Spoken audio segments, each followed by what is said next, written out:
जब भी आप सुने, मुझे ही नहीं, कहीं भी ज्ञान की कोई भी चर्चा सुने, कोशिश करें उस अवस्था में आ जाएं कि आपका चैतन्य सुने।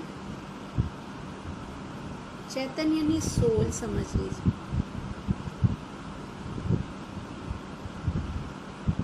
और जब वो सुनेगा तो वो ग्रहण जो करेगा वो आत्मसात हो जाएगा। और जैसे कि आप जो गीता पढ़ते हैं, जो कोई भी धार्मिक पुस्तक पढ़ते हैं, अगर उनका एक्सपीरियंस पूछो तो वो कहते हैं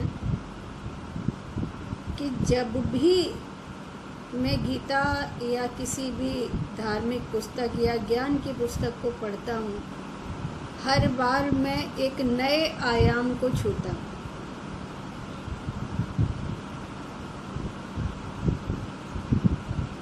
तो किसी भी चीज़ को रिपीट करके सुनना, जिसमें आपको कसौटी भी बताती हूँ, कसौटी जिसमें आप रम जाओ, जिस ज्ञान में, जिस किताब में, जिस संगीत में, जिस मुद्रा में, जिस काम में, जिसमें भी रम जाओ, उसमें रम जाओ। लीन होना। लीन हो जाना। लीन हो जाना, हाँ। जो आपकी टाइप है उसमें नहीं, कहीं भी अटक सकती है चेतना। वो कहते हैं ना, आत्मा से आत्मा को जाना जा सकता है। तो ये उसे पता है क्या चीज़ उसके लिए सही है इस समय, और वहाँ वो ठहराव देती है। उस ठहराव को महसूस करो, उसके साथ जुड़ो। आज मुझे पूरा दिन बहुत मजा आया, बहुत मजा। कैसे? मेरा एक ब्लॉग था कि मैं 10वीं में क्यों नहीं पहुंचा अभी, तो वो मेरा निकाल दिया कि भाई मैं तीसरी में हूँ तो तीसरी में हूँ, कोई बात नहीं, आज हमने मैं पढ़ता रहूंगा। आपका एनालिसिस आपसे पहले कर दिया। अब आप जो हमें बता रहे हो वो हो चुका हमारी चर्चा में। और बहुत मजा आया, मतलब पूरा दिन मतलब मजेदार रहा एकदम। हाँ, उसी से रिलेटेड अच्छा हुआ। जिसने भी क्लीन किया बहुत अच्छा किया। आज हम यही बात कर रहे थे कि हिमेश भाई कहाँ भटक रहे हैं, वो खुद परेशान है, मैं क्या ढूंढ रहा हूँ और क्यों ढूंढ रहा हूँ।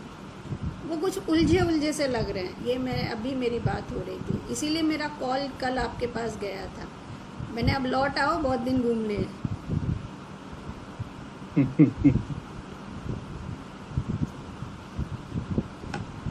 तो बात क्या है कि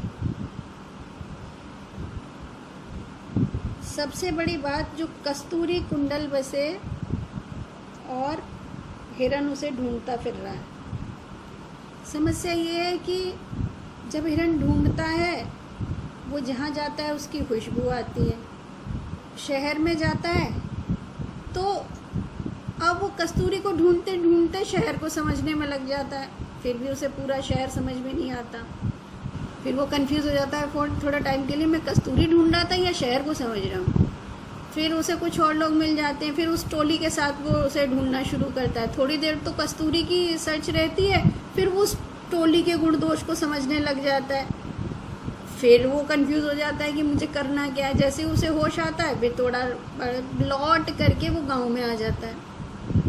अब गांव में फिर वही स्थिति होती है कि वो लौट के बुद्धू घर को आए तो बोले इन सब से तो मिलकर मैं पहले गया था, फिर इनमें उलझ जाऊंगा। फिर वो जंगल निकल लेता है कि अब मैं थोड़ी देर शांति में बैठता हूँ, मैं समझ के आता हूँ करूँ क्या। जंगल में एक बंदा मिलता है जो बिल्कुल ही मस्त पड़ा था, उसे कोई मतलब ही नहीं था। मतलब बंदा क्या, वो उसी की जाति का हिरन था, उस पर भी कस्तूरी थी। तो बोले तुम यहाँ ऐसे मस्त क्यों पड़े हो, तुमको नहीं सताती कस्तूरी की खुशबू, तुम क्यों नहीं ढूंढते हो? बोले मैं आनंद में हूँ। क्यों? क्योंकि मुझे पता है वो कहाँ है। फिर वो वहाँ बैठा, उससे समझा, तब उसको मिली वो कस्तूरी। अब हम चलते किसी मंतव्य से हैं, लेकिन क्या है, तो वो वासना क्या होती है, वो वासना यही होती है जो निकल के बाहर आ जाती है। अच्छा ये वाली चीज़ है, आज इसे भी जान लेते हैं, शायद इससे पता चल जाए, आज इसे भी जान लेते हैं, तो पता चली कि जो मूल मुद्दा था वहाँ से तो हम खिसक गए। और खिसके क्यों? क्योंकि हमें यही नहीं पता है, जो आज क्लास में चर्चा चल रही थी कि टॉर्च का बटन ढूंढो या टॉर्च की दिशा ढूंढो। एक्चुअली हमें तो कुछ ढूंढना ही नहीं है, क्योंकि वो तो हर समय प्रज्वलित है, हर समय ही चलता है, हमें कुछ ढूंढना ही नहीं है, हमें तो बस सहज होना है। और आप कहीं जाएं या ना जाएं, मैं तो ये कहती हूँ आप कहीं भी ना जाएं, वो तो माध्यम बना दिए जाते हैं। आप कहीं भी ना जाएं, घर में भी अगर शांति, घर बाहर कहीं भी सहज हो जाएं, वो खुद ब खुद मिल जाएगी। उसके लिए कोई तरकीब या टेक्निक भी लगाने की ज़रूरत नहीं है। तो अब आप दिन में ही खुश मत होना, अब हमेशा ही खुश रहना। पता चली कि सुबह फिर भूल गए कि आज ही सीख कर आया था, सुबह से फिर तलाश चालू कर दी कल की तरह। ठीक है, जो मिल रहा है उसे सुनते चलो और वो खुद ब खुद मिल जाएगा। उसके लिए कुछ करने की ज़रूरत नहीं पड़ती। इसीलिए मैं फ़ायदे में हूँ, क्योंकि मैंने कुछ किया ही नहीं। इसलिए वो कहते हैं ना कि अष्टावक्र ने इसके लिए कुछ कहा है। वो शो कहते हैं ना कि आलस्य, वो आलस में ही लक्ष्य तक पहुंच गए। ऐसा एक अष्टावक्र ने कुछ लिखा है, मैं आपको उसका वीडियो शेयर करूंगा। सुषुप्ति योग छोटा भी सा है, ये 2 मिनट का। सुषुप्ति योग भी है। कुछ क्या लिखा है, आलस्य करके कुछ है, उतना मुझे याद है। वो ऐसे ही पहुंच गए, ऐसे कोई उसका पता भी नहीं था लेकिन पहुंच गए। हाँ, तो वो सुषुप्ति योग ही है।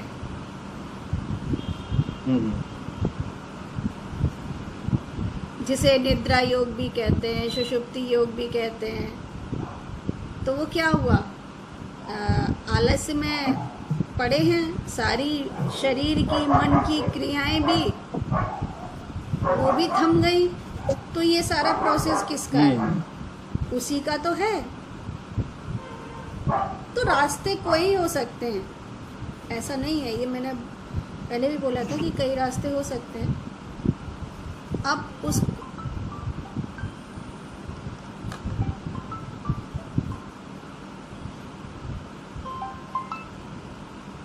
हेलो,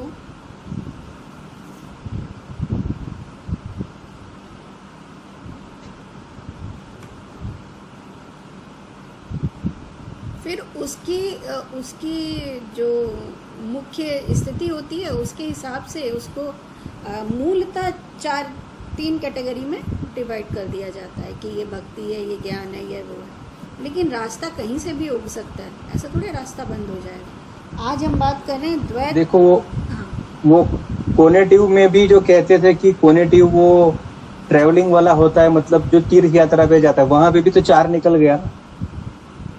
हाँ, उसी वो जो तीर्थ यात्रा के लिए मतलब कहते थे। हाँ, कहीं से भी शुरू करो, बात वही निकलती है। तीर्थ यात्रा पे निकला तो वो व्यक्ति किस में है? द्वैत में है, द्वैत में आनंद ले रहा है, तो अभी उसका वही है। धीरे धीरे वो द्वैत से जुड़कर, पहले मैं, कुछ लोग क्या होता है मैं से जुड़ते हैं, तो वो सर्च करते हैं मैं कौन हूँ। कुछ लोग तू से जुड़ते हैं।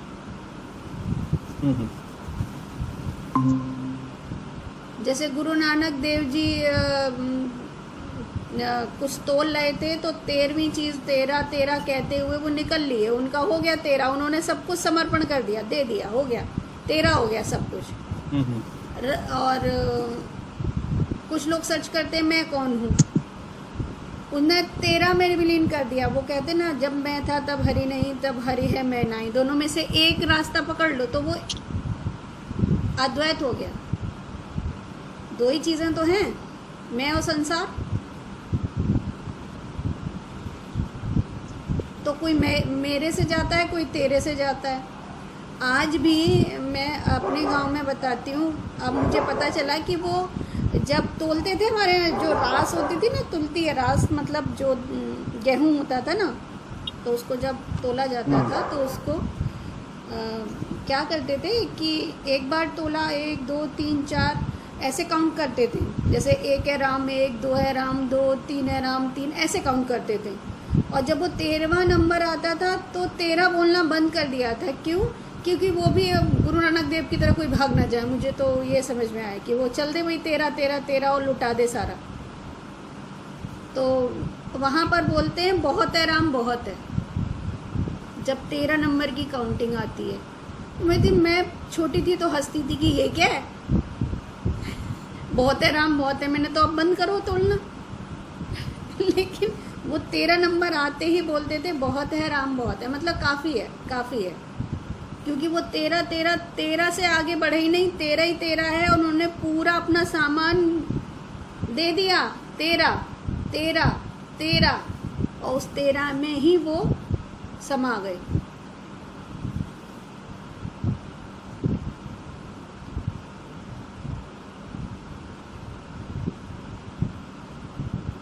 तो आज हम यहाँ पे बहुत अच्छा लग रहा है ये जो क्वेश्चन है अनाहत, अभी इसके या इसके नीचे में, हाँ, उसमें या शायद उसके नहीं।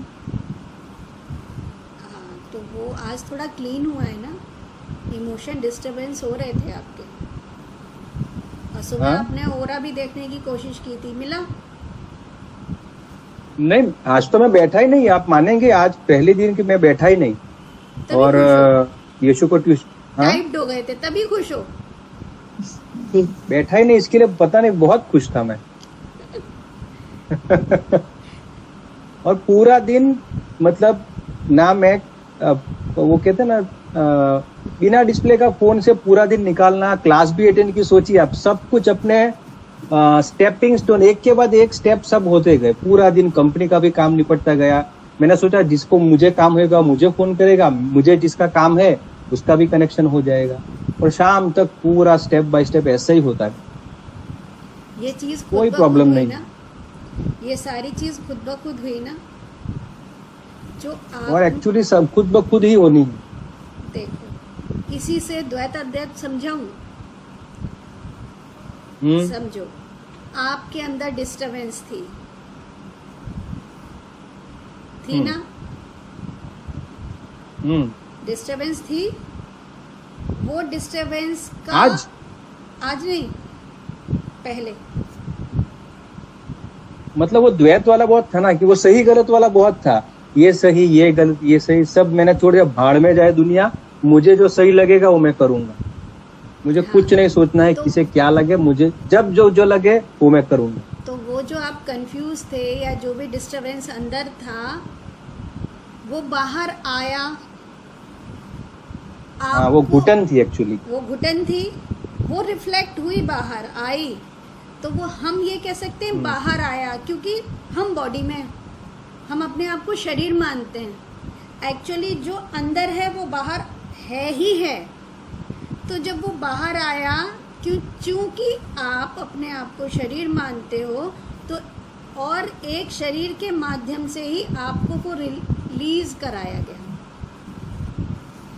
जिसने भी कराया, जैसे भी कराया, किसी के माध्यम से रिलीज हुआ या स्वयं हुआ। आज आप बोले ना कि किसी ने बात हुई और मुझे ये जो था कि वो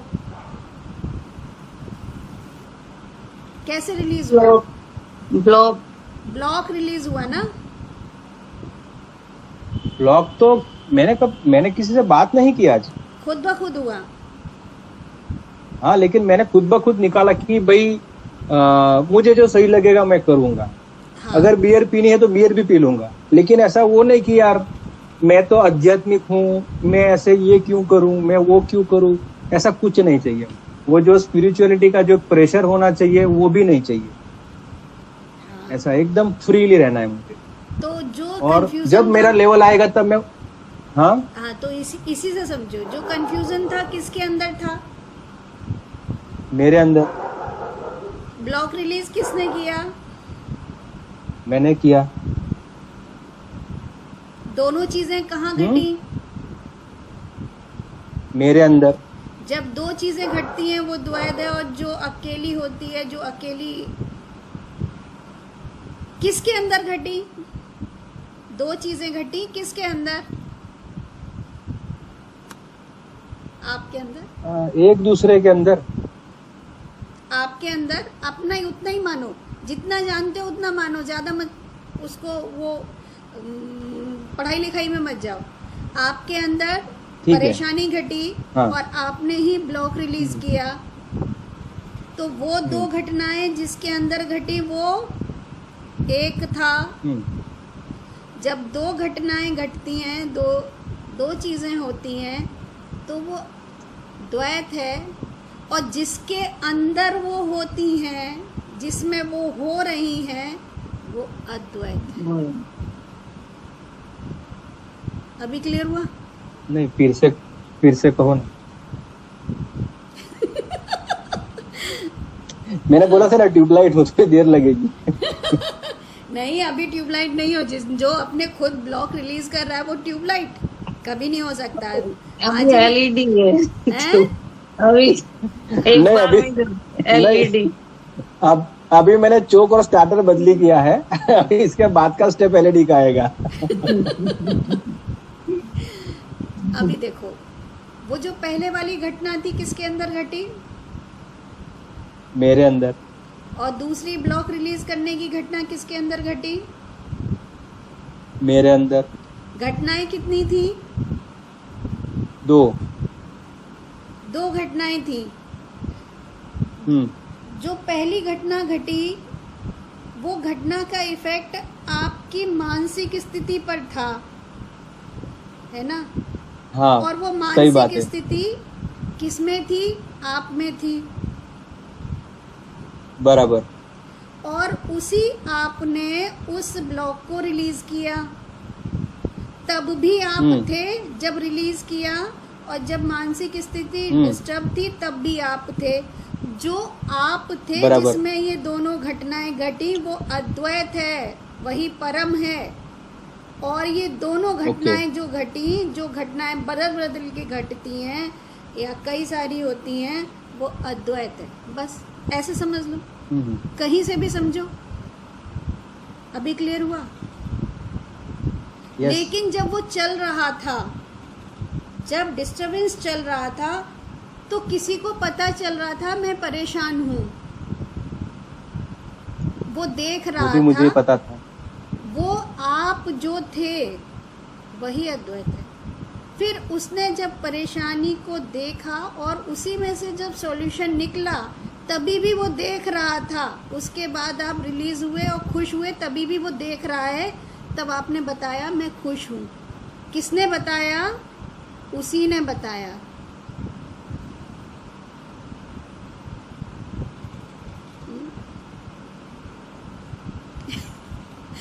अब हम अपनी पढ़ाई के हिसाब से समझते हैं, ठीक है? अब ऐसे समझते हैं। उस दिन हमने बैलेंसिंग की बात की थी, एक लकड़ी के डंडे की बैलेंसिंग की बात की थी, है ना? अब आप मान लीजिए आप उस डंडे की तरह हैं और उस डंडे में आपकी चेतना है, और वो जो बैलेंसिंग पॉइंट है वो उसका केंद्र है, ठीक है? और एक साइड उसके आप खिसकते जाते हैं। शुरू में थोड़ी दूरी होगी, जैसे जैसे दूरी बढ़ती जाएगी, अगर आप केंद्र में हैं तो आपको अपने अस्तित्व का पता ही नहीं चलेगा, क्योंकि आप पूरे में बराबर फैले हुए हैं। शुरू से लेकर आखिर तक बराबर फैलेंगे, तब वो डंडा बैलेंस होगा। एग्जाम्पल है, एग्जाम्पल की तरह समझें कि किसी पाइप में जब इक्वल बराबर मात्रा में पानी अंदर होगा, तभी वो सीधा रह पाएगा। अगर उसमें कहीं कम बराबर। ज्यादा होगा तो डिस्टर्ब हो जाएगा। क्लियर हो गया? इसी तरह जब आपकी यस। चेतना उसमें पूरी तरह फैलती है इक्वल, बिना किसी रुकावट के। अच्छा, कम ज़्यादा कब होगा? जब उसमें रुकावट होगी या कुछ ब्लॉक होगा या कुछ होगा, तो उसमें रुकावट होगी। रुकावट होगी तो एक जगह थोड़ा कम होगा, एक जगह ज़्यादा होगा, एक जगह वो फोर्स लगा रहा होगा और एक जगह वो ध्यान नहीं दे रहा होगा। तो जिधर वो फोर्स ज़्यादा लगाएगा उधर की तरफ से वो डंडा झुक जाएगा, और जब वो झुकेगा तो आप उधर की तरफ आपकी चेतना खिसक जाएगी। जिधर खिसक जाएगी, अगर आप दुख की तरफ बढ़ रहे हो, जो धारणाएं आपने दुख की कर रखी हैं, ब्लॉक की कर रखी हैं, ब्लॉक के बारे में सोच रहे हो, उसे हटा रहे हो, उससे झगड़ रहे हो, जो भी कर रहे हो, या खुशियों में ज़्यादा डूब रहे हो, उसको पाने के लिए लगे हुए हो, जिस तरफ आप चल दोगे उस तरफ वो डिसबैलेंस हो जाएगा और आप केंद्र से क्या हो गए? अलग। अब आप अपने आप को कई हिस्सों में देखते हो कि मैं तो इधर खड़ा हूँ, तो वो जो बैलेंस से पूरा डंडा स्ट्रेट सीधा था, तब तक आप अपने आप को एक समझते थे क्योंकि आप इक्वली स्प्रेड थे। और जब वो टिल्ट हो गया तो आप अपने आप को वहाँ भी देखते हो, और फिर वो डंडा थोड़ा ऊंचा हो गया तो ऊंचाई पे देखते हो, अरे ये तो ऊंचे से कुछ हो रहा है वहाँ से। क्योंकि जिधर आप ज़्यादा प्रेशर दोगे, ज़्यादा उधर करोगे, तो वहाँ आपका वज़न आ जाएगा। ठीक है? तो आप वहाँ पर केंद्र से हट गए और वो हो गया टेढ़ा। तो आप करोगे मैं यहाँ पर हूँ और ये डंडा मुझे वहाँ से तक दिख रहा है। क्यों? मैक्सिमम चेतना आपकी वहाँ पर आ गई, जो ढलान पे, नीचाई पर आ गई आपकी चेतना। क्लियर हो रही है मेरी बात? फिर आप समझोगे कि वो ऊंचाई तो बहुत दूर है, और आप खुद में और उस डंडे में अंतर महसूस करने लगोगे। क्यों? क्योंकि आपकी चेतना एक जगह ज़्यादा प्रेशर से होगी और आप उसी को महसूस करोगे, लेकिन आपकी चेतना उससे नीचे भी है और उससे ऊपर भी है, और वो पहले भी थी। पहले सहज थी, अब वो आपने एक जगह इकट्ठी कर ली। आप अब उसी को, स्वयं को वही समझ रहे हो। तो आपने अपने में और उसमें अंतर महसूस कर लिया, और आप अपने को देख रहे हो और दूसरे को देख रहे हो, तो ये द्वैत हो गया। और जब आप समान रूप से उसमें थे तो आप ही आप थे, लेकिन वो एहसास आपको नहीं।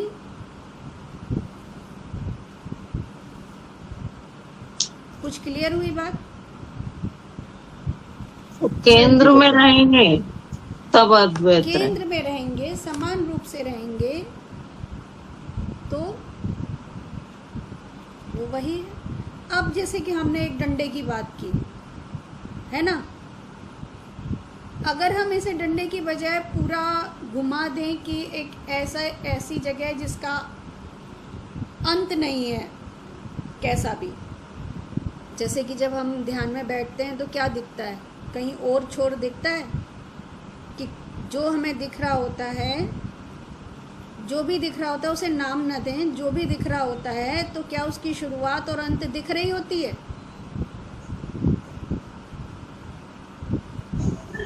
उसकी कोई एज नहीं रहती।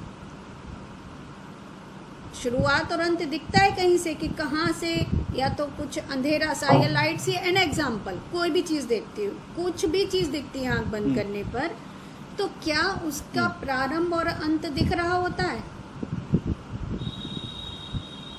नहीं दिखता है। नहीं दिखता है ना। तो वो हम नहीं। हैं,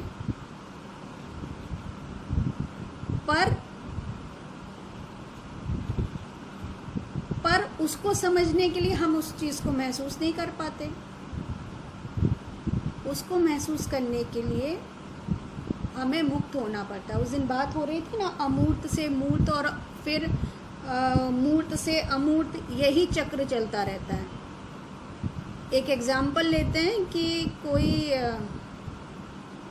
किसी भी पौधे का बीज है, ठीक है, उस बीज को, बीज मतलब अहम, समझना। उतना सब आप जानते हो, मैं उसी हिसाब का बता रही हूँ जितना आप जानते हो। बीज मतलब अहम। बीज मतलब क्या? अहम। अहम, ओके। ठीक है, बीज से जब उसे अनुकूलन मिलता है, अनुकूलन मतलब मिट्टी, हवा, पानी जब मिलती है तो वो उग लेता है। जैसे ही हमारे अहम को मन, बुद्धि, चित्त के साथ वो पनप लेता है। मन पनप गया, अब पेड़ बड़ा हो गया, और पेड़ जब मरेगा तो फिर बीज छोड़ देगा, फिर उस बीज से पेड़ बनेंगे, और फिर वो यही चक्र, यही 84 है। वो बीज कभी भी बिना शरीर के नहीं रहा था। या तो वो बीज के ऊपर जो कवर है ना, मोटा वाला, वो कवर रहता है। जैसे आम की गुठली में से अगर ऊपर का कवर निकाल दो, अंदर वो चिकना चिकना रहता है, वो उगेगा क्या अकेला? वो मुक्त हो गया, वो नहीं उगेगा।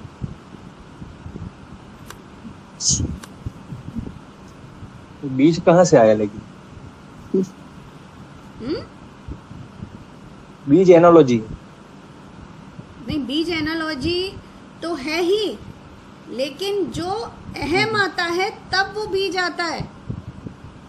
जब हम उतरते हैं तो अस्तित्व शुद्ध होता है, वो चैतन्य होता है। जब उस पर कवरिंग लगने लगती है तो वो चेतना की लेयर बन जाती है, चेतना की स्टेजेस बन जाती हैं, लेयर पे लेयर, लेयर पे लेयर। जैसे कवर पे, बीज पे कवर रहता है, फिर वो फूटता है तो उसका पेड़ बनता है, फिर उस पे कवर रहते हैं, फिर और मोटे मोटे कवर उस पे चढ़ते रहते हैं, पत्ते लगते हैं, पेड़ लगता है, फूल लगते हैं, उसके ऊपर एक छाल लगती है, अंदर भी इतनी मोटी मोटी लकड़ी रहती है। तो वो क्या है? वो लेयर है ना।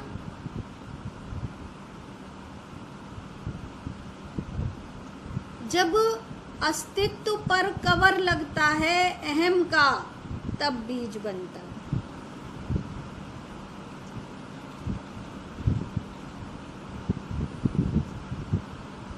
यानी शरीर बनता है। शरीर की जब फाउंडेशन रखी जाती है तो वो अहम उसमें इंक्लूड रहता है। ये क्लियर हुआ या नहीं? फिर भी लगा अहम है क्या? हाँ, अहम क्या है?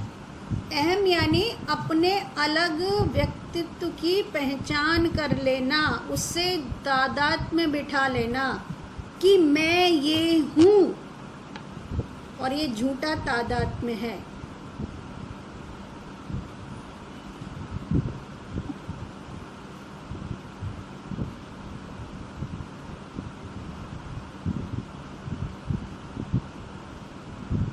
अगर क्लियर ना हो तो पूछना, वहीं से शुरू करेंगे। ये अनुभव होगा तब ज्यादा जल्दी उतरेगा, ऐसा लगता है? नहीं, समझने से ही उतर जाएगा। बहुत प्रैक्टिस कर चुके हो। 2 तरह के लोग बताए थे ना, उस दिन बात चल रही थी ना, फ्रंट और इफ्रंट।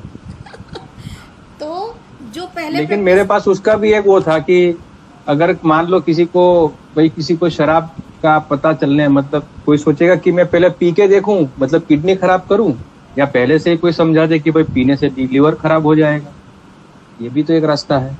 हाँ, है ना। अब तालाब में मतलब बिना प्रैक्टिस के डूब जाओ, या फिर मतलब पहले शराब का सेवन करो, या फिर कोई आपको कहे कि भाई नहीं सेवन करने से ये होगा, या फिर कोई डायरेक्ट सेवन करके 5-6 साल पिएगा, फिर जब लीवर खराब होगा, दिक्कत होगी, तब छोड़ेगा।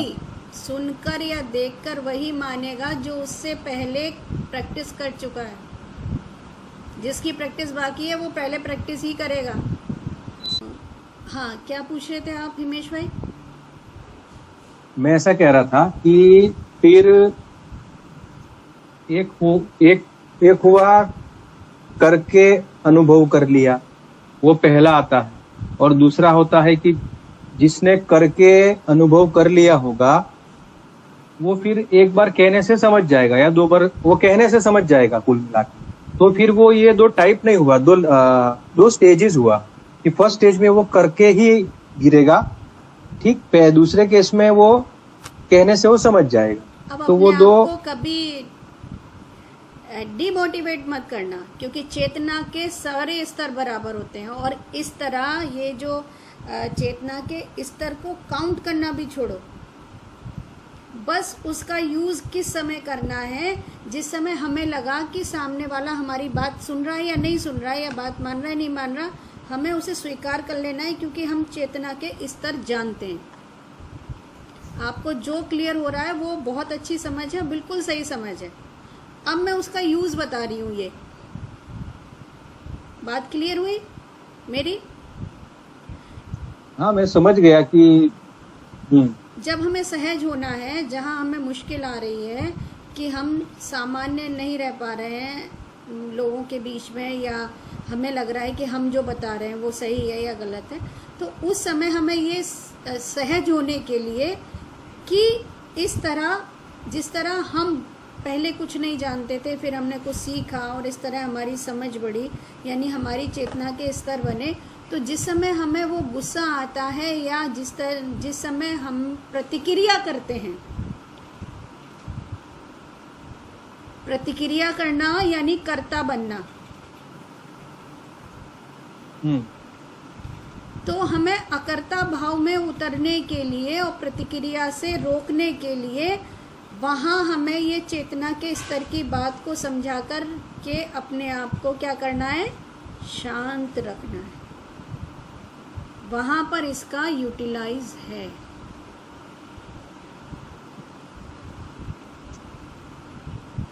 क्लियर हुई बात? हम कैसे शांत हों? जब कभी हम 70% हुआ, 30%। जैसे मान लीजिए हम किसी अवस्था में हैं, किसी अवस्था इन द सेंस किसी नित्य नियत कर्म में हैं, और हम किसी चीज़ को सही जानते हैं, उस चीज़ को, उस चीज़ के बारे में, उस घटना के बारे में, उस स्थिति के बारे में, पर हम जो सही जानते हैं उसके अकॉर्डिंग आसपास की परिस्थिति, बंदों और आसपास के माहौल की वजह से हम उसे चेंज नहीं कर पा रहे हैं, या हमारे साथ कोई गलत व्यवहार हुआ है, हम उसे सहन नहीं कर पा रहे हैं। उस समय हमें ये समझना होगा कि ये सारे स्तर उसी पर ब्रह्म चेतना के हैं, और उसे हम सहज स्वीकार कर लेंगे तो हम प्रतिक्रिया नहीं करेंगे, हम सहज रहेंगे, हमें गुस्सा नहीं आएगा, और हम अकर्ता भाव में रहेंगे, और किसी कर्म से बंधने से छूट जाएंगे, बंधेंगे नहीं, क्योंकि हम सहज हो जाएंगे। हाँ, अब यहाँ से वापिस से जाते हैं पार्टी, तो रास्ते में इतने खराब रास्ते हैं कि मतलब लोगों की जाने तक जा रही है, इतने गड्ढे हो गए। तो मुझे इतना गुस्सा आता है ना कि ये लोग इसका पैच वर्क करो, इतनी दिक्कत हो रही है, किसी का टायर निकल जाता है, किसी का एक्सीडेंट हो जाता है, और कोई मर भी रहा है। तो मुझे ये गुस्सा आता है, और उनको बोलते हैं तो बोलते हैं कि आप यहाँ कॉल करो, वहाँ कॉल करो। तो मैंने बोला कि तुम भी ये साड़ी वाले खड़े रहते हैं तो उनके साथ खड़े रह के ताली बजाओ, जो उनके साहब, तो आप लोगों का पैसे ले रहे हैं। तो ये एक फ्रस्ट्रेशन आती है। तो क्या मुझे ये भी खाली देखना है, कुछ करना नहीं है? क्या किया जाए? मतलब ये एक एग्जांपल दे रहा हूँ आपको खाली। बहुत से लोग ऊंचाई चढ़ाई की मंदिर पे जाते हैं, और उसमें रास्ता ऐसा होता है कि वहाँ पर कई गाड़ियाँ खड्डे में गिर जाती हैं, इकट्ठे मर जाते हैं।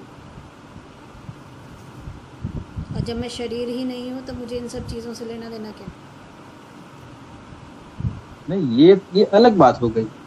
ये रिलेटेड टू नियत है। आपको नियत, मतलब जो मैं पैसा दे रहा हूँ ना, जो टोल, नहीं, सपोज जो टोल टैक्स दे रहा है, तो एक वो बैलेंस की बात कर रहा हूँ कि भाई आप मुझसे 100 रुपए ले रहे हो रोड मेंटेन करने के, पर ट्रिप के, तो आपको रोड मेंटेन रखनी है, ऐसा इसके लिए मैं कह रहा हूँ कि जिसकी जो जो IRB जो एजेंसी है इसको सब सही रखना है, तो ऐसा मैं मान लूंगा कि मैं शरीर हूँ और मैं कुछ बोलूंगा ही नहीं, तो वो ये तो गलत हो गया ना एक लेवल पे। बोलेंगे क्यों नहीं, आप जाकर अपनी कंप्लेंट करिए, वो आपके काम में जो आपके पास अथॉरिटी है उसका यूज़ करें। आपको गुस्सा नहीं करना है, इरिटेशन नहीं। हाँ गुस्सा आता है, आपकी इरिटेशन जो आती है। जो जो आपको अथॉरिटी मिली है कि आप उसका कंप्लेंट कर सकते हैं, वहाँ के लोगों से साइन कराइए या फिर एक ग्रुप बनाइए, उस ग्रुप में वो सारी चीज़ें पोस्ट कीजिए, या कैसे भी करके वो आप काम कर सकते हैं जो करना है, लेकिन कूल रह करके आप उसके साथ अटैच हो गए। मैं अटैच हो जाता हूँ। तो अटैच हो गए तो फिर आपको गुस्सा भी आएगा और वो सारी चीज़ें आएंगी। तो आप अटैचमेंट जो है वो गलत है, काम करने की मनाही नहीं है। आप पब्लिक हैं, आप टैक्स देते हैं, आप उसके पूरे प्रोसेस कीजिए जो आपके हाथ में है, क्योंकि समाज और राज्य को चलाने के का भी एक तंत्र होता है, एक सिस्टम होता है, और हम भी उस सिस्टम के एक पात्र हैं और अपनी जिम्मेदारी हमें निभानी चाहिए, तो निभाएं। जैसे हमें शरीर की जिम्मेदारी निभाते हैं, हम शरीर के अंदर रहते हैं, हम शरीर नहीं है तो क्या हम खाना खाना बंद कर देंगे? या मान लो किसी को ब्रह्म ज्ञान मिल जाएगा तो वो सर के बल चलेगा?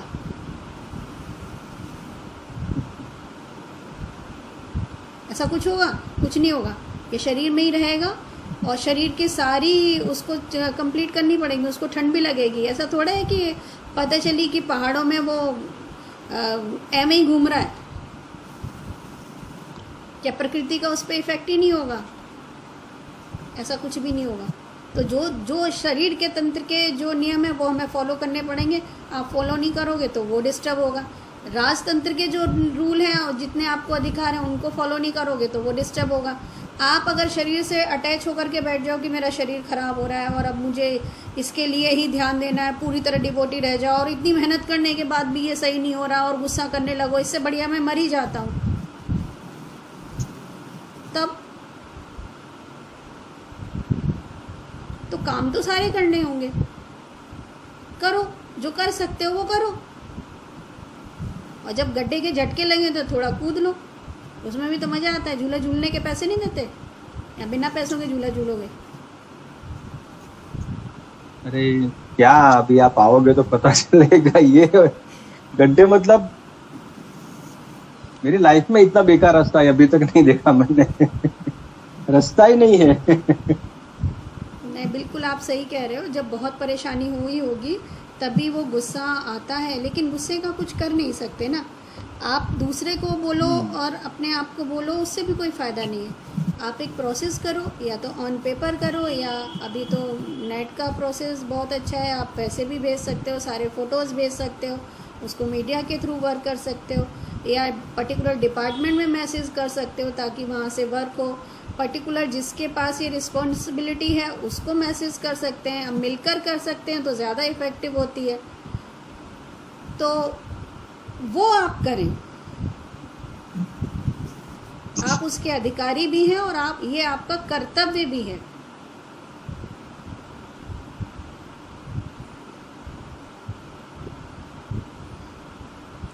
अब बात आती है अभी द्वैत और अद्वैत जो है वो थोड़ा लीक से अलग हो गया, इसीलिए मैं इसको थोड़ा वो कर रही थी। पर अभी कोई भी चीज़ हो आप समझ लीजिए, चाहे शरीर के मतलब का हो या मन के मतलब का हो या किसी भी चीज़ का हो, तो जिसकी जितनी रिक्वायरमेंट है वो आपको सिस्टम के अकॉर्डिंग पूरी करनी पड़ेगी, उतनी आपकी जिम्मेदारी है। और उसके बाद भी अगर वो सही नहीं होता, मान लीजिए आप किसी को, डॉक्टर है और वो दवाइयाँ दे रहा है, बंदा सही नहीं हो तो क्या करे? वो खुद को गोली मारे या उस बंदे को गोली मार दे कि मैं दवाई देने के बाद भी तू सही नहीं हो रहा ना मैं तुझे मारूं, और मैं कर नहीं पाया तो मैं अपने आप को मार लूं? इससे क्या होगा? तो काम तो करना है। ऐसा कोई डॉक्टर नहीं होगा जिसके हाथ से कोई मरीज ना मरा हो, ऐसा कोई डॉक्टर ना होगा जिसके इलाज करने से सारे ही सही हो गए हों, तो क्या करे वो?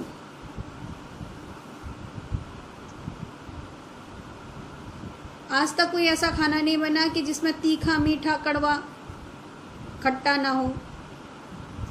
किसी को एक चीज़ बिल्कुल ही नहीं पसंद है, अब मैं इस दुनिया में नहीं रहूँगा क्योंकि इस दुनिया में खटाई भी लाई जाती है। ये भी सही है।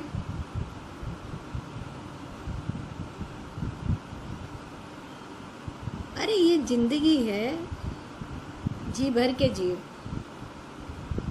जो भी काम है उसे पूर्णता से पूरी करो। करना, अगर कोई चीज़ मिली है, रास्ते में है, अच्छा बुरा छोटा बड़ा जो भी काम आपके रास्ते में है, यानी आप वो उसके लिए निमित्त बन रहे हो, आप उस काम को करो। हो जाता है वेल एंड गुड, नहीं हो जाता है फिर एक प्रोसेस का तो नहीं होता है तो भी सही है। अटैच क्यों ना।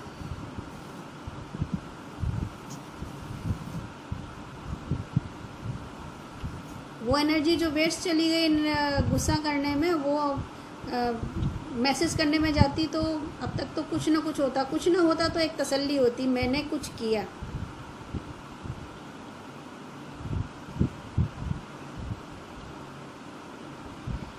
ठीक है, अब हम बात करते हैं द्वैत और अद्वैत की। जब तक सब्जेक्ट और ऑब्जेक्ट के रूप में हम दुनिया को देखते हैं, जीव, एक जीव यानी जहाँ जीवन चल रहा है, और एक वा यानी वो, दो चीज़ें, मैं और संसार, जब तक हमें दिखाई देता है तब तक की द्वैत है। और जब ये ख़त्म हो जाए, जब हम एक ही देखने लगें अंदर और बाहर, तो वो अद्वैत है। द्वैत को समझ लिया तो अद्वैत भी समझ में आ ही जाता है। जिस दिन द्वैत को पूरी तरह समझ लिया तो वो अद्वैत ही हो जाता है, क्योंकि वास्तव में द्वैत है ही नहीं। अभी एक चीज़ देखो कि आँखों का जो देखने का तरीका क्या होता है, कि वो जो रिफ्लेक्शन होता है बाहर का, बाहर की चीज़ों का, वो कहाँ बनता है?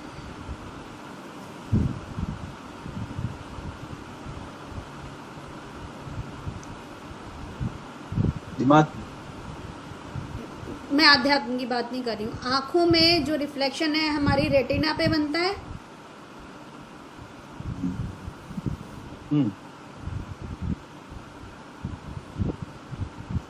तो आप जो इस समय देख रहे हो या कहीं भी कुछ भी देखते हो, वो एज इट इज आप, वो चीज़ आप में घुस थोड़े जाती है। उसका क्या बनता है? रिफ्लेक्शन, प्रतिबिंब, प्रतिबिंब, हाँ, है ना। तो सही बात है। कहने का मतलब है कि ये प्रतिबिंब है। और किस पे दिख रहा है? इंद्रियों को ऊर्जा किससे मिलती है? इंद्रियां किसके थ्रू काम करती है? इंद्रियों में क्या व्यय होता है? प्राण, प्राण शक्ति।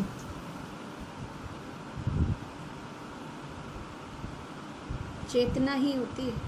चेतना के थ्रू ही हम, वो जो पीछे शक्ति है वो वही है, वो ब्रह्म की ही शक्ति है, जिसकी वजह से हम देख सुन पाते हैं, स्पर्श कर पाते हैं, सूंघ पाते हैं। तो वो रिफ्लेक्शन किस पे बन रहा है? चेतना पे। चेतना पे बन। यार देखा, अभी सब पढ़े लिखे हो गए, पहुंच रहे हो थोड़ा थोड़ा। तो किस पे बन रहा है वो रिफ्लेक्शन? उसी में बन रहा है और उसी में डूब जाता है। पूर्णिमा का, पूनम का। अब इस चीज को थोड़ा अपने एक्सपीरियंस से समझने की कोशिश करो कि उसी चेतना पे वो रिफ्लेक्शन बनता है। जब आँखों से देखते हैं तो वो दृश्य बनता है, कानों से सुनते हैं तो वो श्रव्य बनता है, और जब स्पर्श से होता है तो वो स्पर्श बनता है।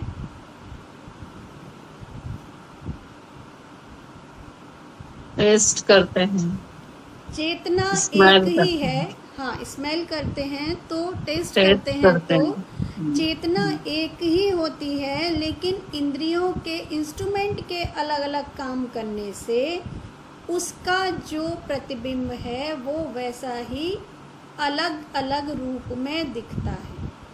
और जो इंद्रियां हैं वो बहुत ईमानदार हैं। आँखों से सुन नहीं सकते, कानों से देख नहीं सकते, वो अपना अपना काम करते हैं, उनसे दूसरे के काम से कोई लेना देना नहीं है।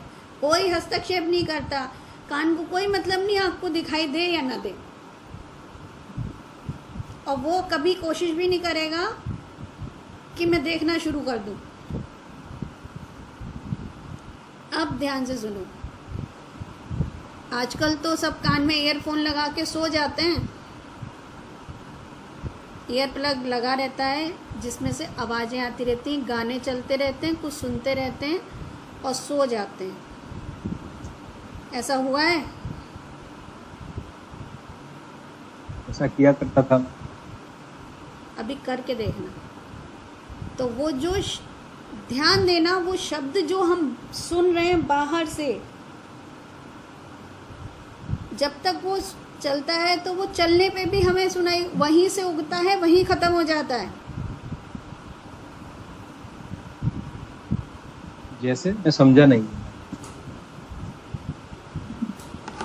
जो दृश्य है, जब आप साधना में बैठते हो, साधना में बैठते हो, दृश्य आते हैं किसी भी तरह के, किसी भी तरह के। हाँ, कोई भी आया ठीक। उसी में से उगता है और उसी में समा जाता है, खत्म हो जाता है। वो जो आपने पहले का कहाँ से आया कहाँ गया पता नहीं, वो बात वापस आई। कौन सी? मतलब समझी नहीं मैं। आपने पहले कहा था ना कि दृश्य आप कुछ भी देखते हो तो कहाँ से आता है पता नहीं चलता है, कहाँ चला जाता है पता नहीं चलता है। हाँ, यही आपने अभी कहा कि एग्जाम्पल साधना का, कि जब आप आंख बंद करके हाँ, बैठते हो तो दृश्य उगता हाँ, है और उसी में से उगता है और उसी में विलीन हो जाता है। होता है ऐसा? जी, ये तो जी, क्लियर है। हम्म। अब एक एग्जाम्पल और देखो, मान लो कि पूरा जो ब्रह्मांड है वो समुद्र है, सी है, सागर है, ठीक है? उसमें बहुत सारे जीव हैं, उसमें सांस भी ले रहे हैं, जी रहे हैं, और कई तरह की जीव बन जाते हैं, पेड़ पौधे भी उसमें उगने लगते हैं अंदर, कई तरह के जानवर भी हो जाते हैं, कुछ हो जाते हैं, रंग भी कई तरह के हो जाते हैं, जो भी हो जाता है। अच्छा, उनको आश्रय किसका है? चेतना का। मैं केवल समुद्र की बात कर रही हूँ, चेतना की समुद्र का। इस समय चेतना मत सोचना, पानी का। समुद्र में जितने जीव जंतु होते हैं उनको किसका आश्रय? समुद्र का आश्रय, आश्रय समुद्र का, हाँ, है ना?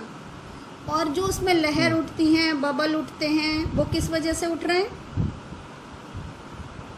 उसकी वजह भी क्या है? वो पानी ही, पानी ही है। और जितने भी जीव जंतु उस पानी में रह रहे हैं, उनके जीवन का आधार भी पानी है, उनके जीवन का बनना भी और उनके जीवन का चलना भी आधार उसका पानी है। उनके इतने जीवन से पानी पे कोई फर्क पड़ता है?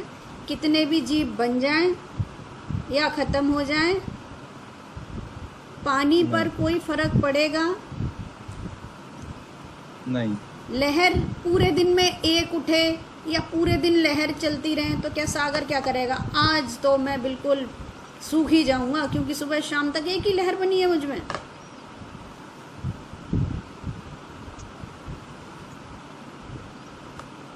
सब चीज उसमें है, पर उसको, वो किसी के साथ नहीं है, उसके साथ, उसकी वजह से सारी चीजें हैं। लेकिन पानी को पानी होने के लिए किसी जीव जंतु, लहर, बूंद या बबल की आवश्यकता नहीं है। सही बात है। Okay, clear? इसी तरह क्लियर। हमारे अंदर हवा जाती है और बाहर भी हवा है, हर जीव हवा से जिंदा है, लेकिन हवा को हवा रहने के लिए किसी के आधार की आवश्यकता नहीं है। ठीक, ये भी क्लियर। ये भी क्लियर है, ये सारे एग्जाम्पल हैं। इसी तरह चैतन्य या ब्रह्म या परमात्मा या परम जो भी है वो सर्वत्र सर्वव्यापी है। चूंकि वो सर्वव्यापी है और सब में समान रूप से है, मतलब इवन वो सब में है, सारे जीवों के अंदर। प्रकृति उसकी कवरिंग है। नहीं, प्रकृति भी समझाती हूँ, प्रकृति कवरिंग नहीं है। प्रकृति को मैं अभी समझाऊंगी, पहले इसको कंप्लीट कर लूँ। तो जो पूरे में है, जिस वजह से सारी चीज़ें हैं, अगर समुद्र अपना पानी खींच ले तो सारी चीज़ें नष्ट हो जाएंगी, लेकिन सारी चीज़ें नष्ट हो जाएं तो समुद्र को कोई फर्क नहीं पड़ेगा।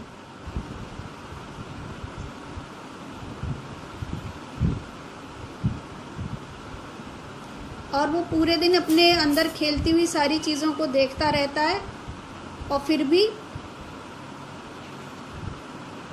शांत रहता है, उसमें हस्तक्षेप नहीं करता। आज ये वाली मछली ने 3 जंप एक साथ मारी, इसे समुद्र से बाहर निकाल दो, उसके अंदर ऐसा कुछ भी नहीं है। तुम 6 जंप मारो, बिल्कुल मत मारो, कुछ करो या नहीं करो, वो तुम्हारा है।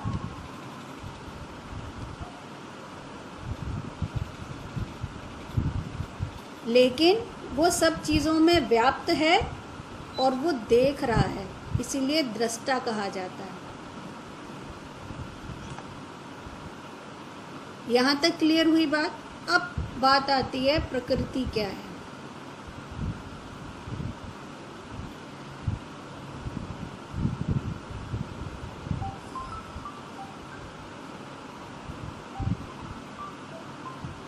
हमारे अंदर जो इच्छाएं होती हैं, जो वासनाएं होती हैं, वो कहाँ दिखती हैं? बोलो। आज सर ने कहा कि वासना वो है प्योर इंस्पिरेशन, ठीक, तो वो वाली बात कर रहे हैं कि ये कामना की बात हो रही है। नहीं, मैं प्रकृति समझाने की कोशिश कर रही हूँ। मैं प्रकृति समझाऊं पहले, फिर वासना और शुद्ध और अशुद्ध उसको अलग उसमें लेंगे। शरीर में दिखती है नहीं, बॉडी, उसका जो इच्छाएं होती हैं उसके लिए शरीर से काम किया जाता है, क्योंकि हम अपने आप को शरीर मानते हैं ना। और फिर पूरी हो नहीं हो, जितनी हमारी उनकी इच्छाएं होती हैं, तो उसका रिफ्लेक्शन कहाँ आता है? सपने में। इसका दमन करने का तो मतलब नहीं है, अब उसका शमन कैसे करें? वो समझ चीज से करते हैं। आज का टॉपिक नहीं है उसके, वो ये प्रैक्टिस अब चालू होगी। पहले द्वैत अद्वैत को समझ जाओ, फिर उससे द्वैत से बाहर निकलने की प्रैक्टिस चालू होगी। तब शुरू होगा शरीर नहीं है तो क्यों शरीर नहीं है, मन नहीं है तो क्यों मन नहीं है, और ये वासनाएं और इच्छाओं को कैसे सहज किया जाए। वो प्रैक्टिसेस लगेंगी, तो वो नॉलेज की भी लगेगी और वैसे भी प्रैक्टिस लगेगी। पहले हम द्वैत अद्वैत और प्रकृति को समझ जाएं, इसको समझ जाएं तो हम बाकी प्रैक्टिस जो करेंगे वो भी अच्छा रिजल्ट देंगी। अब प्रकृति को समझो। हमारे अंदर जो इच्छाएं होती हैं वो स्वप्न बन के फलित होती हैं, वो स्वप्न में आती हैं। तो स्वप्न भी एक क्या बन गया? जगत बन गया। जगत बन गया। उस स्वप्न किसने देखा? मैंने देखा। तो क्या आप उस स्वप्न में कुछ भी होता है और जब आप उससे लिप्त हो रहते हो, शरीर से उसमें लिप्त रहते हो, स्वप्न किसमें चला? तो नहीं, सिर्फ स्वप्न चला मन में, चित्त पे। देखो, स्वप्न का मटेरियल भी हमारे अंदर से उगा और हमारी ही स्क्रीन पर दिखा, लेकिन हम उससे जुड़े हुए नहीं रहते। मन जुड़ा हुआ, वो मन का रिफ्लेक्शन है और वो दिखा कहाँ? हमारे ही अंदर, हमसे ही उगा और हमारे ही अंदर दिखा।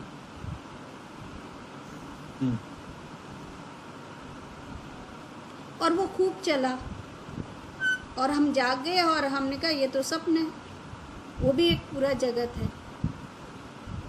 अब ये एग्जाम्पल है, आप समझो, हम तो स्वप्न से इच्छा की वजह से जुड़े हुए रहते हैं, हम में और ब्रह्म में अंतर है थोड़ा सा। ब्रह्म जिस तरह कहा जाता है, ब्रह्म की इच्छा हुई और जगत प्रकट हो गया, हमारे अंदर इच्छाएं हुई, अगर वो शुद्ध इच्छाएं हैं तो स्वप्न वो शुद्ध हो जाता है, तो वो ब्रह्म अवस्था होने के बाद की अवस्था है। लेकिन अभी जो जैसे कि हमारे अंदर इच्छाएं जगी और हमारे अंदर एक स्वप्न का जगत निर्मित हुआ कि नहीं? स्वप्न का उदाहरण, वो जब वो ब्रह्म होगा, वो आपने कहा ना कि शुद्ध हो जाएगा और फिर वो ब्रह्म बन जाएगा। यानी कि स्वप्न में जब स्वप्न न रह के एक मैसेज या फिर एक फोरकास्ट जैसा हो जाएगा। हाँ, जैसे मैंने आपको एक स्वप्न के बारे में बताया था, याद है आपको? वो कि क्लियर है बात। वो अवस्था जिस समय हम शुद्ध अवस्था में होते हैं तो वो मैसेज भी आता है, उसकी बात हम बाद में करेंगे। पहले हम प्रकृति और द्वैत अद्वैत, अपने सब्जेक्ट से इधर उधर नहीं जाऊंगी मैं भी, ठीक है? नहीं फिर वो छूट जाएगा, तो क्लियर नहीं होगा। तो ओके फाइन है ना? तो जो ब्रह्म की, ऐसे समझे, ब्रह्म की इच्छा हुई और जगत फलित हुआ, और जिस तरह स्वप्न हमारी इच्छा से उसका मटेरियल भी हमसे हमारे अंदर हुआ और उसकी स्क्रीन भी हम बने और वो हम ही को दिखा, लेकिन हम उसको छू नहीं सकते, अलग ही रहता है वो हमसे। इसी तरह जो पूरा ब्रह्मांड है, जो प्रकृति है, वो ब्रह्म की इच्छा से बनी। जो हमारा स्वप्न था उसका आधार हम थे, और इस प्रकृति का आधार ब्रह्म है, और उसी के वो सारा मटेरियल उसी से बना है, और उसी की स्क्रीन पर, उसी के बेस पे वो चलता है, जो दृश्य होता है। यानी ब्रह्म के लिए हम स्वप्न है। हाँ, लेकिन वो बराबर ना?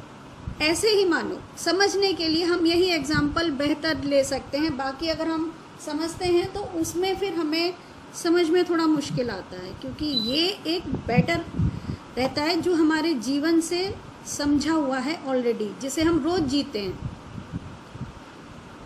तो लेकिन उसका मटेरियल भी वही है, और जिस पे वो प्रोजेक्ट हो रहा है वो भी ब्रह्म है।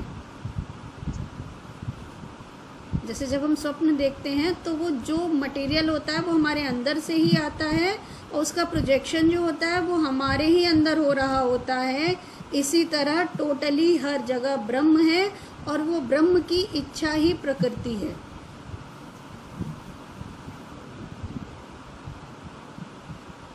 और प्रकृति प्रोजेक्ट तो प्रकृति पे हो रहा है ना? नहीं, प्रोजेक्ट भी उसी पे हो रहा है। जो प्रोजेक्ट हो रहा है वो प्रकृति है। हाँ, जो मटेरियल है वो प्रकृति है, और जिस पे वो चल रहा है वो ब्रह्म है, जिसके आधार पर वो चल रहा है। प्रकृति चल रही है। हाँ, चल तो प्रकृति रही है ना? हाँ,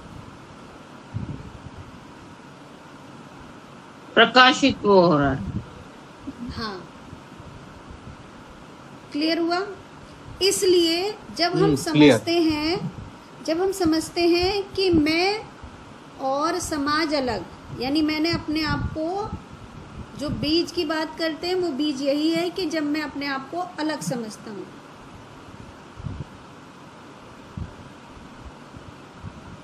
ठीक है? तो जो चैतन्य है, जो ब्रह्म है, वो समान रूप से प्रकृति में भी उसी की ऊर्जा है। वो ऊर्जा भी, जो प्रकृति है, जो ऊर्जा है, वो ब्रह्म ही है। पर वो नित्य नहीं है, वो उसमें परिवर्तन होता रहता है, वो परिवर्तित होती है और उसका परिवर्तन का संचालन भी उसी से होता है, लेकिन सब कुछ करते हुए भी वो अकर्ता रहता है। जैसे कि हम आज ये सपना देख रहे हैं, कल दूसरा सपना देखेंगे, कल तीसरा सपना देखेंगे। जो मटेरियल है वो हमसे ही आ रहा है, पर हम उस मटेरियल से अलग हैं, क्योंकि हम वो मटेरियल नहीं है। पर उस मटेरियल को जितनी भी ऊर्जा, जान या जितनी दे रहे हैं वो हम ही दे रहे हैं, तो वो भी ब्रह्म हुई।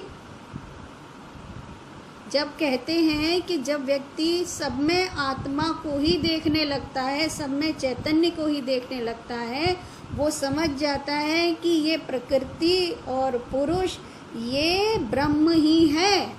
इसके दो रूप हैं, एक है जो वो बताया गया था ना, एक डाल पर एक दो चिड़िया बैठी हैं, एक ऊपर बैठी देखती रहती है और एक सब कम करती रहती है, तो लेकिन वो बेसिकली एक ही है। जो बैठा देख रहा है वो ब्रह्म का स्वरूप है, और जो परिवर्तित होता रह रहा है, काम करता रह रहा है, वो प्रकृति है, पर वो एक ही है। इस आधार पर चूंकि हम ब्रह्म की ऊर्जा से ही बने हैं, जिसे हम प्रकृति कहते हैं, तो हम भी ब्रह्म ही हुए। और जितनी भी चीजें इस दुनिया में, जगत में बनी हैं, वो भी ब्रह्म ही हैं। किसी भी मटेरियल में, चाहे वो सजीव निर्जीव कैसा भी हो, सब में चैतन्य होता ही है। लकड़ी में का भी स्वरूप बदलता ही है, मिट्टी का, जितने भी हम सीमेंट या जो भी चीज़ें बनाते हैं, किसी में परिवर्तन जल्दी होता है, किसी में परिवर्तन देर में होता है। तो जिन चीज़ों में का विकास कम ज़्यादा रहता है। हाँ, तो जिन चीज़ों में भी परिवर्तन, हाँ बोलिए। मतलब पत्थर में वो जो जड़ अजड़ चेतन वाला जो स्टेप्स आता है वो, हाँ, नहीं, वो जड़ चेतन का मतलब वो नहीं होता। जड़ चेतन का मतलब खैर आध्यात्मिक दूसरा होता है। जो वो है कि अगर हम पहाड़ों की बात करें तो कुछ पहाड़ भी बदल रहे हैं, घट रहे हैं, कुछ बढ़ रहे हैं, उनमें भी चेतना होती है। तो जो जड़ चेतन, सही बात है ना, वही ना, जड़ चेतन की बात होती है, तो जो चेतन है तो वो केवल ब्रह्म ही चेतन है, वही है सब कुछ, एक ही तत्व है। उसी के मल्टीपल होते होते कई तरह की चीज़ें बनती हैं, वो सारी प्रकृति है। चूंकि उसका आधार ब्रह्म है तो प्रकृति भी ब्रह्म है, इसलिए सब ब्रह्म है। ऐसे पहले समझना शुरू करें। जब ये चीज़ धारण करेंगे तब हमारे अंदर से द्वैत खत्म हो जाएगा। धीरे धीरे हमें ये एहसास होगा कि जो भी हो रहा है उसका संचालन ब्रह्म ही है, संचालन करता ब्रह्म ही है।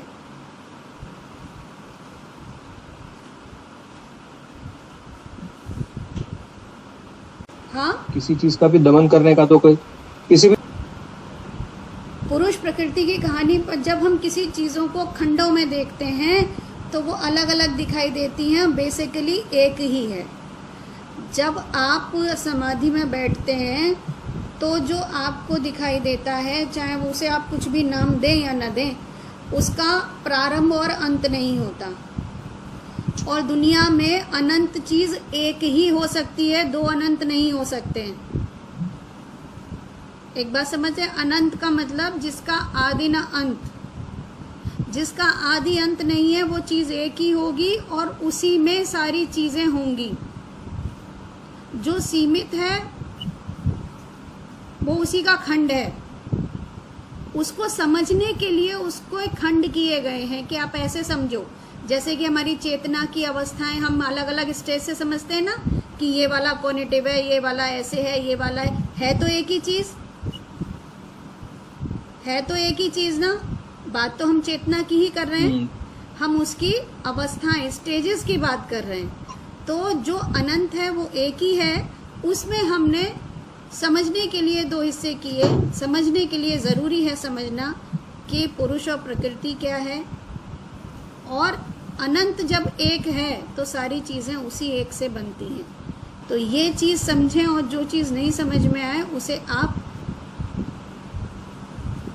प्रश्न लिखें और मन में लिखें या कहीं भी लिखें, और इस टॉपिक पर सोचना शुरू करें। जिस तरह उदाहरण आपके स्वप्न और आपके जीवन से मिलता है, इसी तरह किताबों से ज़्यादा पूरा ज्ञान हमारे जीवन से मिलता है।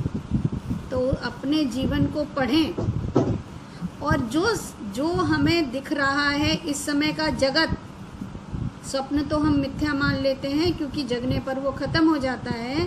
तो इस समय का जगत सोने पे खत्म हो जाता है।